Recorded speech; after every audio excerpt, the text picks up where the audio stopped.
अवधूत चिंतन श्री गुरुदेव दत्त श्री स्वामी समर्थ. तुम्हा सर्वांचं स्वामी मराठी चॅनलमध्ये मी तुमचं मनापासून स्वागत करते आणि आजच्या नवीन व्हिडिओला सुरुवात करते. बघा, पितृपक्षामध्ये रोज संध्याकाळी मी तुम्हाला सांगते त्या ठिकाणी एक दिवा लावायचा आहे. हा दिवा कसा लावायचा आणि हा दिवा लावल्यामुळे आपल्याला काय फायदे होणार आहेत, ही सर्व माहिती, अतिशय महत्त्वाची माहिती मी तुम्हाला या आजच्या व्हिडिओमध्ये देणार आहे. पितृपक्षामध्ये जर तुम्ही हा दिवा लावला तर आपले पूर्वज जे आहेत ते आपल्याला भरभरून आशीर्वाद देतात. मग आणि आपल्या पंधरवड्यामध्ये आपल्याला पितरांची सेवा का करायची असते हे मी तुम्हाला मागच्या व्हिडिओमध्ये सांगितलेलंच आहे. बघा या व्हिडिओमध्ये मी तुम्हाला हे सांगणार आहे की बघा, आपले पितर म्हणजे जे आपले पूर्वज होऊन गेलेले आहेत, त्यांच्यामुळे आज आपण आहोत. त्या पितरांचे स्मरण आपल्याला या 15 दिवसांमध्ये करायचे असते. त्या पितरांच्या स्मरणार्थ काही गोष्टी, सेवा, उपाय आपल्याला करायचे असतात. ते पित्र म्हणजे आपल्या घरामध्ये होऊन गेलेले आपले पूर्वज असतात आणि त्यांना आपण पित्र म्हणत असतो. तर हे पित्र या पितृपक्षाच्या 15 दिवसामध्ये आपल्या घराजवळ, कुटुंबातील व्यक्तींजवळ घुटमळत असतात. पितृपक्षामध्ये आपले पूर्वज कोणत्या ना कोणत्या रूपामध्ये पृथ्वीवर येतात आणि बघा, आपल्या घरावरती कोणी काही मागायला आलं, कुत्रा आला, गाय आलं, मुंग्या घरामध्ये झाल्या, तरी पण तुम्ही या पितृपक्षामध्ये अशा मुक्या जनावरांना अजिबात मारू वगैरे नका. त्यांना आपल्या दारामध्ये जो कोणी येईल, तुमच्या यथाशक्तीने तुम्ही त्यांना खायला द्या, पाणी द्या, जे काही शक्य असेल ते तुम्ही त्यांना द्या.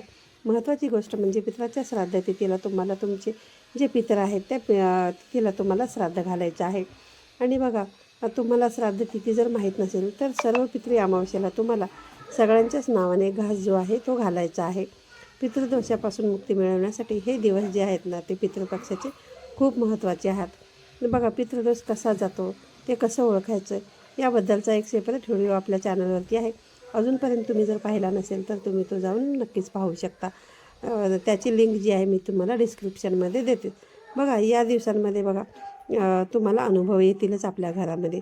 बघा, उगाचच विनाकारण कधीतरी काहीतरी कटकटी होत असतील, भांडण होत असतील, चिडचिडपणा करत असतील, घरामध्ये तुमची मुलं अभ्यास करत नसतील, तुमचं ऐकत नसतील, त्याचबरोबर नोकरीमध्ये काही समस्या येत असतील, मूलबाळ होणं, तुमचा बिझनेस आहे त्यांच्यामध्ये काहीतरी तुम्हाला नेहमी प्रॉब्लेम्स येणं, अशा या सर्वसामान्य ज्या अडचणी आपल्या आयुष्यामध्ये येत असतात, तर ते कुठे ना कुठे याला पितृदोष जो आहे तर तो कारणीभूत असतो.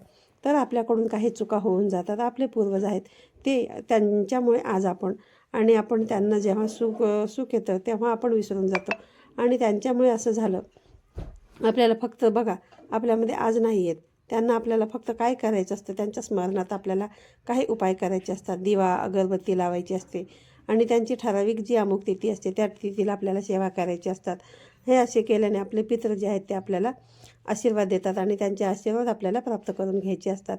बघा, बऱ्याचशा व्हिडिओमध्ये मी तुम्हाला सांगितलेलंच आहे की बघा, एक वेळ तुम्ही देव कमी केलं तरी चालेल. एक वेळ देव बघा आपल्यावरती नाराज झाले तर आपण देवांना प्रसन्न करून घेऊ शकतो. पण जर बघा, देव माफ करतील, पण पितृ जर एकदा आपल्यावरती नाराज झाले तर पितरांना मनवणं आहे ना, त्यांची नाराजी दूर करणं हे खूप अवघड गोष्ट आहे.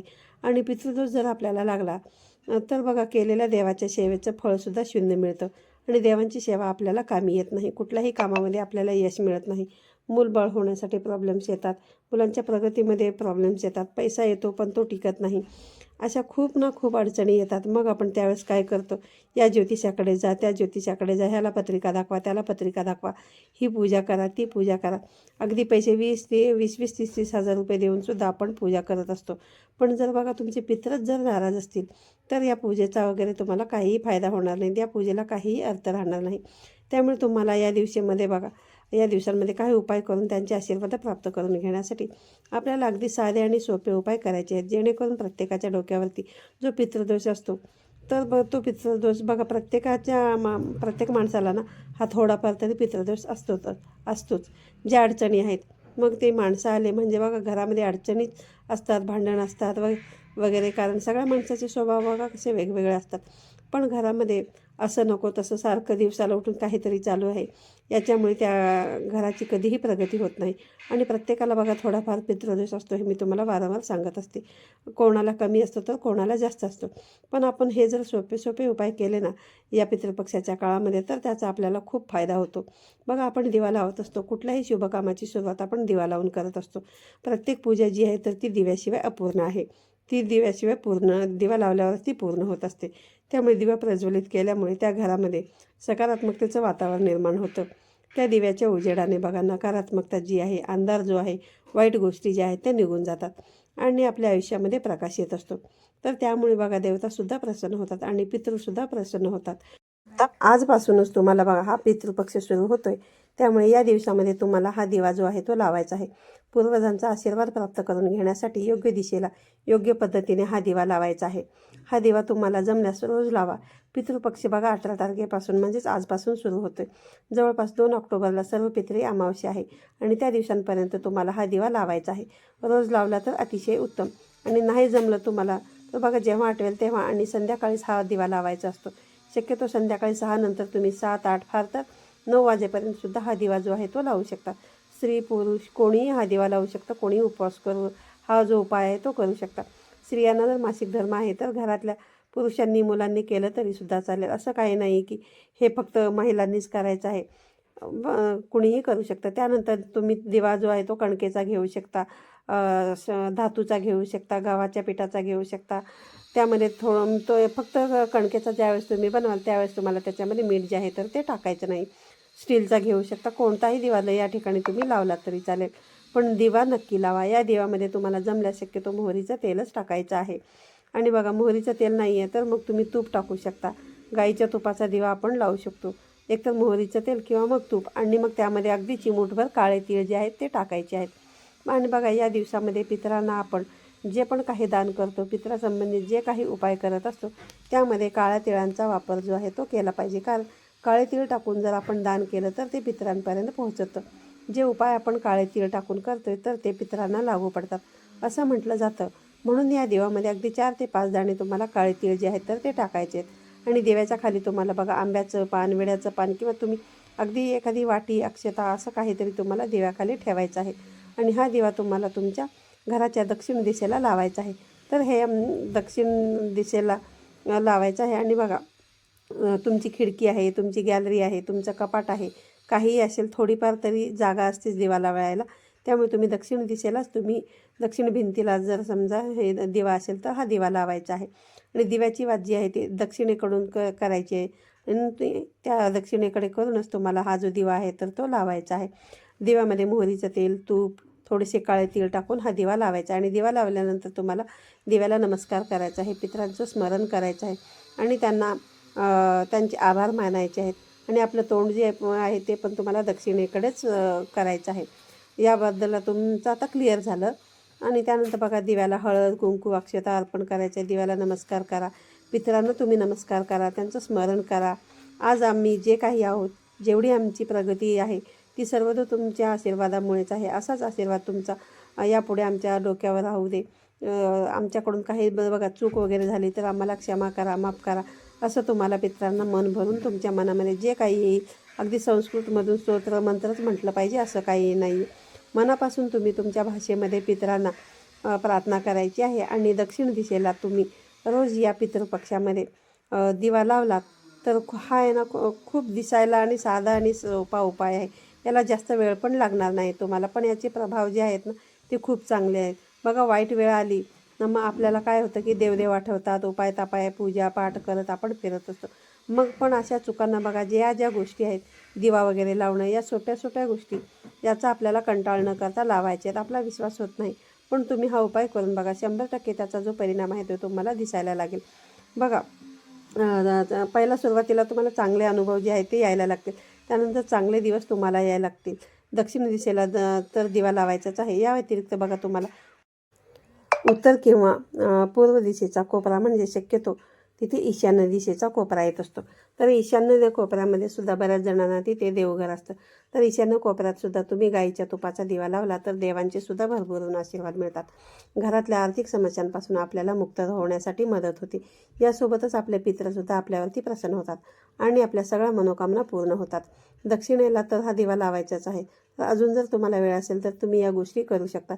ह्या ज्या आता तुम्हाला मी तुम्हाला सांगणार आहे, दिवा सांगणार आहे, तर जमतील तर करा, नाही जमत तर कमीत कमी जसं मी तुम्हाला सुरुवातीला सांगितलं की पहिला उपाय की दक्षिणेला तुम्हाला तोंड करून दिवा लावायचा आहे. त्यानंतर पिंपळाच्या झाडाखाली अमावस्या पौर्णिमेला तुम्हाला जल अर्पण करू शकता. त्याचबरोबर बघा, पिंपळाच्या झाडाखाली बरेच जण दिवा लावत असतात. पिंपळाच्या झाडाला हळद, कुंकू, अक्षता अर्पण करायचे आहेत आणि पिंपळाच्या झाडाखाली तुम्हाला दिवा लावायचा आहे. कारण पिंपळाच्या झाडामध्ये साक्षात भगवान श्री विष्णू, माता लक्ष्मी आणि आपल्या पितरांचा सुद्धा वास असतो असे म्हटले जाते. म्हणून तुम्हाला पिंपळाच्या झाडाखाली तुपाचा दिवा लावायचाच आहे. पिंपळाच्या झाडाला हळद, कुंकू, अक्षता अर्पण करून जल अर्पण करायचं आहे, प्रदक्षिणा मारायची आहे, दिवा लावायचा आहे. यामुळे आपले पितृ आपल्याला आशीर्वाद देतातच आणि पितृदोषापासून मुक्त होण्यासाठी आणि आपल्या डोक्यावरचा जो पितृदोष आहे तो कमी होण्यासाठी या उपायाचा तुम्हाला भरपूर फायदा होईल. यानंतर बघा, घरातलं तुमचं किचन असेल, स्वयंपाकघर, जिथे त्या ठिकाणी अन्नपूर्णा देवतेचा वास असतो. तर आपल्या पूर्वजांना प्रसन्न करण्यासाठी तुम्हाला स्वयंपाकघरामध्ये दिवा लावायचा आहे.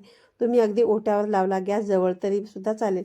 शक्यतो बघा, पिण्याचे पाण्याचे जे स्रोत आहे म्हणजे फिल्टर वगैरे ठेवतात, काही ॲक्वागार्ड वगैरे असतील तुमच्याकडे, माठ असतात, पण जे काही त्याच्यातून तुम्ही रोज पाणी पितात त्या पाण्याच्या स्रोताजवळ तुम्हाला एक दिवा लावायचा आहे. सांगितल्याप्रमाणे तसाच दिवा लावायचा आहे. यामुळे माता लक्ष्मी, अन्नपूर्णा मातेचा भरपूर आपल्याला आशीर्वाद मिळतो आणि त्यांचं पितर यामुळे खुश होतात. आणि बघा, पितरांचा आशीर्वाद आपल्याला मिळत असतो. यानंतर अजून सगळ्यात महत्त्वाचं म्हणजे मुख्य दरवाजाजवळ कोणीही आपल्या घरामध्ये येतं ते मुख्य दरवाजानेच येत असतात. तर त्यामुळे काही वाईट साईट गोष्टी, संकट जे आहे ते आपल्याला मुख्य दरवाजा जो कारणीभूत असतो. त्यामुळे आपलं घराचं जे प्रवेशद्वार आहे ते आपल्यासाठी खूप महत्त्वाचं असतं. घराचा उंबरठा, घराचा प्रवेशद्वार, बघा, आपल्याला या पितृपक्षामध्ये मुख्य प्रवेशद्वार स्वच्छ छान ठेवायचं आहे. त्याच्यावरती हळदी कुंकवानी स्वस्तिक काढायचं आहे. बाजूला 2 रेषा स्वस्तिक काढायचे आहेत. त्यानंतर मध्ये 4 थेंब आहेत ते द्यायचे आहेत. त्यानंतर तुम्हाला संध्याकाळी तुमच्या मुख्य दरवाजाच्या बाहेर तुम्हाला जसं आपण दिवाळीला पणती वगैरे लावतो त्याचप्रमाणे तुम्हाला मोहरीच्या तेलाचा दिवा तुम्हाला लावायचा आहे. यामुळे वाईट गोष्टी ज्या आहेत तर त्या आपल्या घरापासून दूर राहतात. माता लक्ष्मी आपल्या घराकडे खेचली जाते. माता लक्ष्मीचा आणि आपल्या पितरांचा आपल्याला भरभरून आशीर्वाद मिळतो. भरपूर आरोग्य, सुख, संपन्नता जी आहे तर ती आपल्याला आपल्या घराला मिळते. तर असे हे तुम्हाला दिवा जो आहे तर या प्रकारे तुम्हाला दिवा लावायचा आहे. तुम्हाला बाकी काही ठिकाणी जमत नाही, पण दक्षिण दिशेला जसं मी तुम्हाला सांगितलं तर तिकडे तुम्हाला दिवा जो आहे तो लावायचाच आहे. आणि बाकीच्या आपण ठिकाणी अगदी सोपं आहे, तुम्हाला काही अवघड नाही आहे लावायला. त्या ठिकाणी पण जर शक्य असेल तर तुम्ही लावू शकता. जितका जमेल तेवढा जास्त वेळ तुम्ही हा दिवा लावा आणि भरभरून सुख, आनंद मिळवण्यासाठी हा जो आजच्या व्हिडिओमध्ये मी तुम्हाला अतिशय प्रभावी असा उपाय सांगितलेला आहे तो तुम्ही नक्की करा. हे केल्यामुळे तुम्हाला 100% त्याचे चांगले परिणाम जे आहेत ते दिसून येतील. चांगले अनुभव तुम्हाला यायला लागतील. तुमच्या घरामध्ये चांगल्या गोष्टी घडायला लागतील. या आजच्या व्हिडिओमध्ये मी तुम्हाला दिव्याचा अतिशय सोपा उपाय तुम्हाला सांगितलेला आहे. व्हिडिओ आवडले तर व्हिडिओला लाईक करा, शेअर करा.